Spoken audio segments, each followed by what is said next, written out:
गर्भ में जाकर के श्री द्वारिकाधीश प्रभु ने परीक्षित की प्राण रक्षा करी। सब लोग बड़े आश्चर्य से देख रहे हैं। लेकिन आपको एक बात बताऊं, जैसे भक्त की कोई चालाकी भगवान के सामने नहीं टिकती, वैसे ही भगवान की कोई चालाकी भक्त के सामने भी नहीं चलती। बोलो जय श्री कृष्ण। महारानी कुंती देख रही हैं कि कैसे द्वारिकाधीश ने उत्तरा के गर्भ में प्रवेश करके गर्भस्थ शिशु की रक्षा करी। आकर के खड़ी हो गई, हाथ जोड़ने लगी। गोविंद, मैं आपको प्रणाम करती हूँ। नमस्ते पुरुषं त्वाद्यं ईश्वरं प्रकृते परम् अलक्ष्यं सर्वभूतानां अंतर्बहिर्वस्थितम्। मैं आपको नमस्कार करती हूँ गोपाल। आप निर्गुण निर्विकार निर्विशेष होकर के भी सगुण साकार सर्वश्रेष्ठ हैं। आप वसुदेव नंदन हैं, जगत के स्वामी हैं, सर्वभूत हृदय में सम्मिलित होने वाले जगत के अधिष्ठाता है प्रभु। मैं आपको प्रणाम करती हूँ। भगवान कृष्ण हंस करके बोले, बुआ ये आप क्या कर रही हैं? आप मुझे भगवान बता रहे हैं? युधिष्ठिर जी की ओर देख करके भगवान कृष्ण बोले, सुना आपने? मेरी कुंती बुआ मुझे भगवान बता रही है। अर्जुन, तुमने सुना? मेरी कुंती बुआ मुझे ईश्वर बता रही है। नकुल सहदेव की तरफ हंस करके गोविंद बोले कि बुआ मुझे भगवान बता रही है। लेकिन बुआ, जब तुमने मुझे भगवान बोला ही है तो मैं ये कहता हूँ कि हाँ, मैं भगवान हूँ। और मैं भगवान हूँ तो भगवान से कुछ मांगना चाहिए। मांगो, आपको क्या चाहिए? यही तो अंतर है हमारे प्रभु राम में और कृष्ण में। भगवान राम से जिस किसी ने भी उनका परिचय पूछा तो उन्होंने केवल एक ही परिचय दिया, संतों के चरणों का दास, दशरथ का ज्येष्ठ पुत्र मैं राम। लेकिन इस बात को मेरे गोविंद ने कभी छुपाया नहीं। गीता में कई 50,000 से भी ज्यादा गोविंद ने कहा है कि मैं भगवान हूँ, मेरी शरण में आओ, मैं तुम्हें मुक्ति दूंगा। भगवान बोले क्योंकि सबसे बड़े युधिष्ठिर जी महाराज हैं तो वह कुछ मुझसे मांगे। युधिष्ठिर जी हाथ जोड़ करके बोले, गोविंद मुझे ऐसा आशीर्वाद प्रदान करें कि मैं जीवन में कभी झूठ ना बोलूं। ये जो सत्य की भावना मेरे हृदय में है वो कभी नष्ट नहीं हो। कभी शास्त्र के विरुद्ध में कोई कार्य नहीं करूं, ऐसा आशीष मत हो। अर्जुन से बोले, अर्जुन तुम्हें क्या चाहिए कहो। अर्जुन ने हाथ जोड़ करके बोला, शिष्यस्ते हम साधुमां काम प्रपन्नम। आप मेरे गुरु हैं और मैं आपका शिष्य हूं। और ये जो गुरु मानने की जो मेरे हृदय में भावना है गोविंद, वो हमेशा बढ़ती रहे, कभी कम नहीं हो, ऐसा आशीष कर दीजिए। भीमसेन से पूछा, तुम भी कुछ कहो। भीम दादा बोले, आपको तो मालूम है गोविंद कि लोग कहते हैं कि भीम खाते बहुत हैं। इनके यहाँ जब भोजन बनता था ना तो आधे में भीमसेन और आधे में पूरा परिवार। तो भीमसेन कहते हैं कि मुझे लोग कहते हैं कि भीमसेन खाते बहुत है गोविंद। अपना सारा समय खाने में ही व्यतीत करते हैं, तो मुझे ऐसा आशीष कर दें कि चलते फिरते, नाचते गाते, हंसते रोते आपकी याद बनी रहे। नकुल सहदेव ने चरणों की प्रीति मांगी। भगवान ने द्रौपदी से पूछा, आपको क्या चाहिए, आप भी कहो। द्रौपदी बोली कि मुझे क्या चाहिए गोविंद, आप मुझे सखी कहते हैं और मैं आपको अपना सखा कहती हूँ। ये जो सखा मानने की मेरे हृदय में जो भावना है वो कभी खत्म नहीं हो, ऐसा आशीष करता। किसी ने कुछ मांगा, किसी ने कुछ मांगा। वहीं खड़ी थी भगवान कृष्ण की लाडली बहन सुभद्रा। भगवान ने सुभद्रा से कहा, तुमने कुछ मांगा नहीं, तुम भी कुछ मांगो। सुभद्रा हाथ जोड़ करके बोली, गोविंद मैंने यदि आपसे कुछ मांगा और आपने नहीं दिया तो? भगवान कृष्ण बोले, अरे पागल, तू मांग करके तो देख, तू जो मांगेगी सो मैं तुझे दूंगा। अगर तू कहेगी मुझे स्वर्ग दे दो तो आज से स्वर्ग तेरा हुआ। अगर तू वैकुंठ मांगेगी तो वैकुंठ तुझे दूंगा। जो इच्छा हो सो कहो, क्या चाहिए? द्रौपदी मन में सोचने लगी, खास बहन है, पता नहीं क्या मांगेगी, और जो मांगेगी सो देंगे।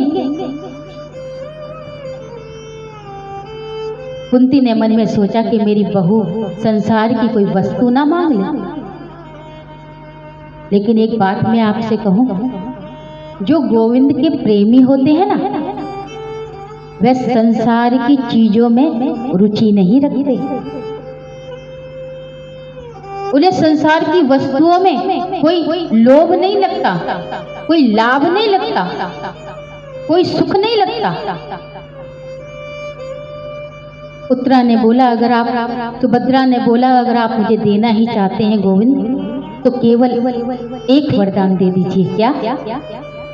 कि कृष्ण त्वदीय पद पंकज पंजरानते अद्यैव में विशतु मानसराज हंसः प्राण प्रयाण समय कफवात पित्तै कंठावरोध न विदु स्मरणं कुतस्ते। गोविंद, आपके जो चरण है ना वो एक पिंजरा है, और मेरा मन है ना वो एक राजहंस है। मैं ये चाहती हूँ गोविंद कि मेरा मन रूपी राजहंस आपके चरण रूपी पंजर में आज ही फंस जावे, केवल ये वरदान दे दो। भगवान बोले, हरी पगली, तू मेरे चरणों का प्रेम मांगती है?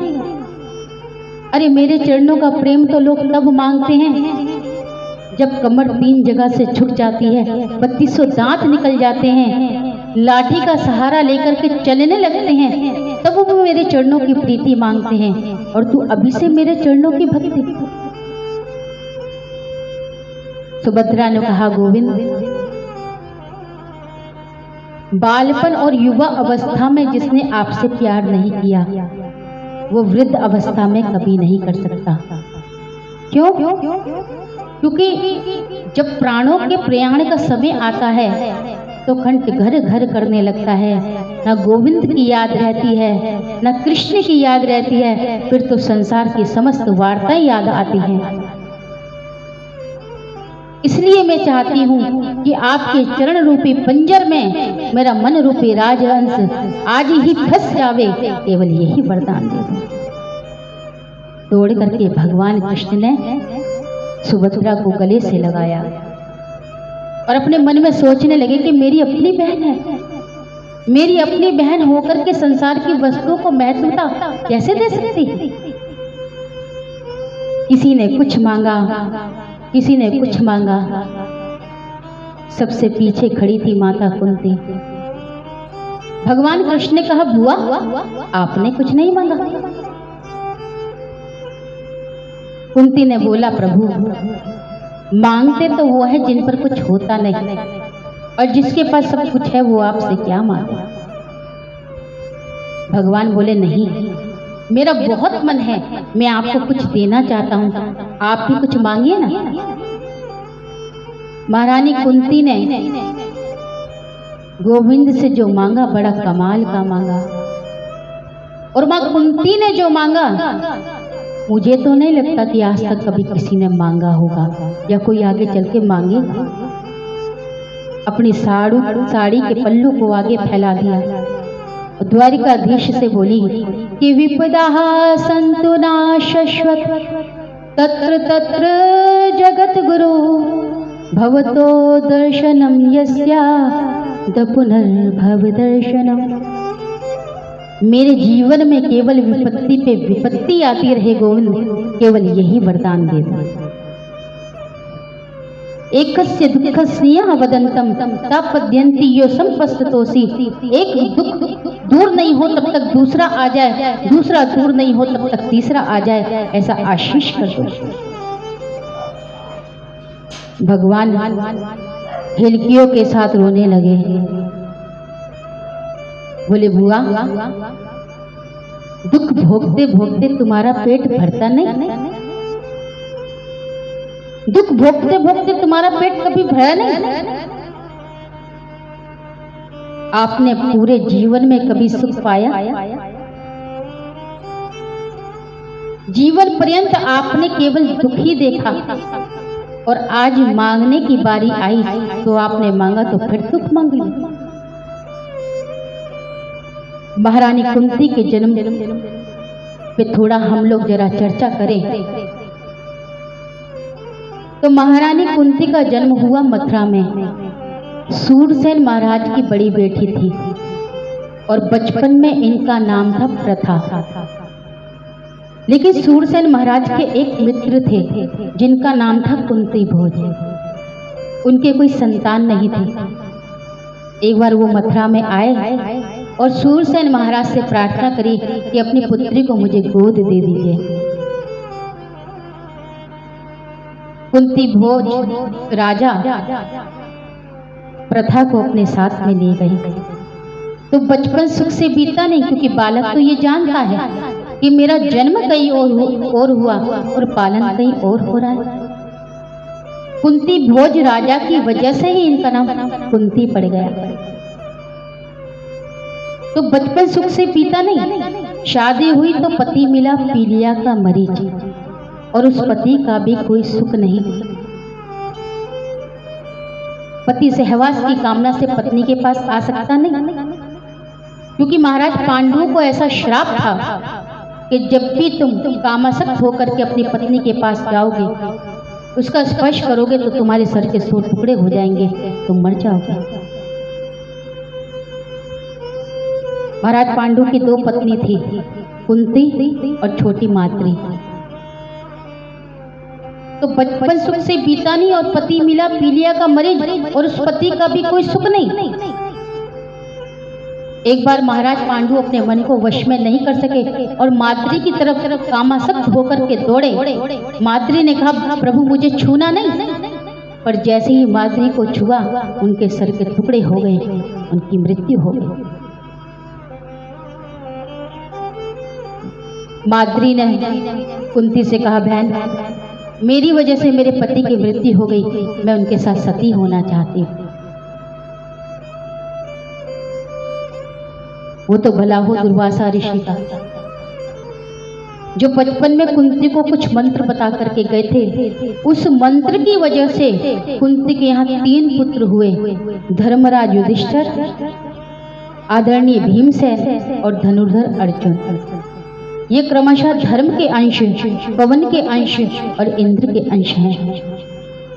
माद्री ने बोला, मैं भी पुत्र चाहती हूँ।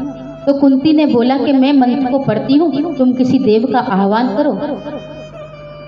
तो माद्री ने अश्वनी कुमारों को पुकारा। ये नाम तो एक है लेकिन चीज 2 हैं, मनुष्य 2 हैं। तो उससे उनके 2 पुत्र हुए, नकुल और सहदेव। तो बचपन सुख से बीता नहीं, पति मिला पीलिया का मरीज, और पति की मृत्यु हो जाने के बाद में 5-5 बच्चों को पालना। और वो भी ऐसी स्थिति में जहां कौरवों के 100 पुत्र आपके पुत्रों को मारने की चेष्टा हमेशा करते रहते। कभी जहर देकर के भीमसेन को मारना चाहते, तो कभी लाक्षागृह में जलाकर के मार देना चाहते, तो कभी भरी सभा में द्रौपदी की आबरू से खेलना चाहते हैं। लेकिन माँ, आपके बेटाओं ने धर्म को त्यागा नहीं। उस धर्म की वजह से आपके बेटा आज युधिष्ठिर इस धरती के सम्राट। और आज जब आपने मुझे भरी सभा में भगवान बनाया, और आज जब मैंने आपको मांगने के लिए कहा, तो आपने मांगा तो फिर दुख मांगा। दुख भोगते भोगते आपका पेट भरता नहीं। कुंती बोली, प्रभु